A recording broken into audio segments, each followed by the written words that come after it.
Master గారికి వందనాలు, అమ్మయ్య గారికి, మీ అందరికీ నా వందనాలు. ఆ సాక్ష్యం ఏంటంటే కొన్ని సంవత్సరాలుగా మరి మా ఇంట్లో ప్రతి విధమైన బలహీనతలు ఒకరి తర్వాత ఒకరికి రావడం జరుగుతుంది. మీరు అందరికీ తెలిసిందే.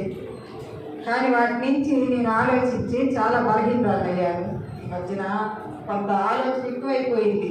అంటే పిరికి ఆత్మని మరి దేవుడు ఇవ్వడు, కానీ నాకు పిరికితనం అనేది ఈ మధ్య వచ్చింది. ప్రాణభయం కూడా పట్టుకుందన్నమాట. ఏంది ఒక తర్వాత ఒకరికి మరి ఎట్లా బాగోట్లేదు. నా పరిస్థితి ఏంటి అది చాలా కుంగిపోయాను అనమాట.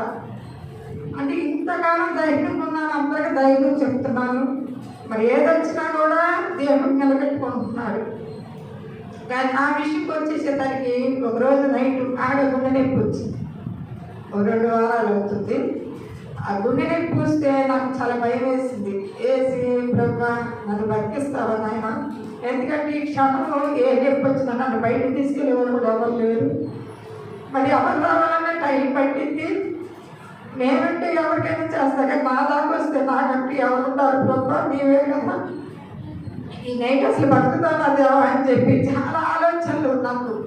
అసలు ఎక్కడ లేని ఆలోచనలు వస్తున్నాయి. ఒక చచ్చిపోతానేమో, చచ్చిపోతే మరి ఎవరు ఎలా తీసుకెళ్తారు, ఈ ట్రీట్మెంట్లో వస్తాయి, పిల్లలు ఏమైపోతారు. ఇంకా అట్లా ఏంటంటే తిరిగి ఆత్మ ఇక అనేకమైన విధాలుగా ఇక టెన్షన్స్ వస్తున్నాయి అన్నమాట. కానీ దేవుడు ప్రార్థన చేసుకున్నాను.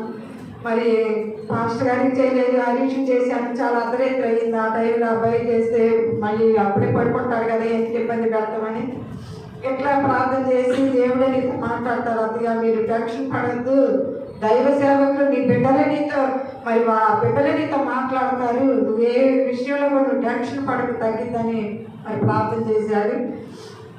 ఉదయకాలమే మరి మాస్టర్ గారికి ఫోన్ చేశాను.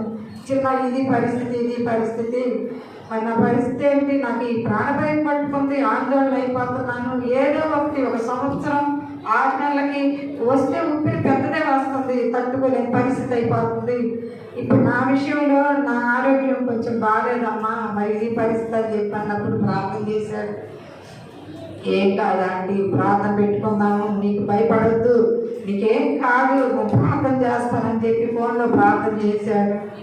కానీ నోటి అనుకున్న బ్రహ్మ, మరి ఎంతకాలం నన్ను ఎంతగానో రక్షిస్తా వస్తున్నావు, ఎన్నో సమస్యలు, ఎన్నో బాధలు అయినా అన్నీ నువ్వు తప్పిస్తా వస్తున్నావు. మరి దీనికి నేను భయపడేది ఏంటి, నువ్వే నీ బిడ్డలతో మాట్లాడతావని మరి నాకు నేను ధైర్యపరుచుకున్నాను. అలాగే మరి తండ్రి అనేక బిడ్డలతో మరి మాట్లాడాడు. మీకేం కాదు, మీకు బాగానే ఉంటుంది, మీ పరిస్థితులన్నీ మంచిగానే ఉంటాయి, ధైర్యంగా ఉండని నాకు ధైర్యం చెప్పారు బిడ్డలు. అలాగే మరి నేను ప్రార్థన చేసుకుంటా ఉన్నాను, ధైర్యంగా నిలబడ్డాను. కొత్త ఇంటి విషయంలో కూడా నేను చాలా, ఎందుకంటే బాగా కుంగిపోయాను అన్నమాట. మందిరానికి కూడా సరిగ్గా రావట్లేదు. అంటే మా అమ్మ అంటది, అనేక విచారాల వల్ల నువ్వు అయిపోతున్నావు అంటుంటుంది. అట్లాగే నాకు ఈ భయం వల్ల ఏంటంటే ఇక్కడ కాదు ఇంకొక ఇంటికి వెళ్దాం, అట్లాగే నేను చాలా ఆలోచించాను. కానీ దేవుడు మాట్లాడాడు తన బిడ్డలతోటి, ఏది కాదు నీకు మంచిగా ఉంటావని. అలాగే ఇంకా నేను కొంచెం ధైర్యం పొందుకొని ఇంకా అక్కడే నిలబడతావు అని మరి మనసులో అనుకున్నాను. మరి దేవుడే మాట్లాడాడు. ఇలా అనుకుంటుండగా మరి పండుగ విషయంలో మొన్న ఫోన్ కాల్ వచ్చింది. ఆ రోజు చాలా టెన్షన్లో ఉన్నాను నేను. పిల్లలు రిజిస్టర్ విషయంలో కానీ, ఇంటి విషయంలో కానీ, అన్ని విషయాల్లో టెన్షన్గా ఉన్నప్పుడు మరి అక్కడ ఉన్న వాళ్ళు ఫోన్ చేశారు. ఇట్లా మీ మనవడికి బాగాలేదమ్మా, వాంతులు వస్తున్నాయి, జ్వరం తగ్గట్లేదు, చంపలు వాపు వచ్చేసినాయి, మీరు తొందరగా రండి తీసుకెళ్ళండి అన్నది. నేను అన్నాను, సరే ఇప్పుడు కాదమ్మా, నేను సాయంకాలంలోపు ఎవరైనా వస్తానంటే, లేదు ఇక్కడ మీ అల్లుడు ఉంటాడు కదా పంపించాలి, అల్లుడు కూడా మా ఇంట్లోనే ఉంటాడు. ఇక్కడ హాస్టల్లో ఉన్న పరిస్థితులు మనకు అందరికీ తెలిసినవే.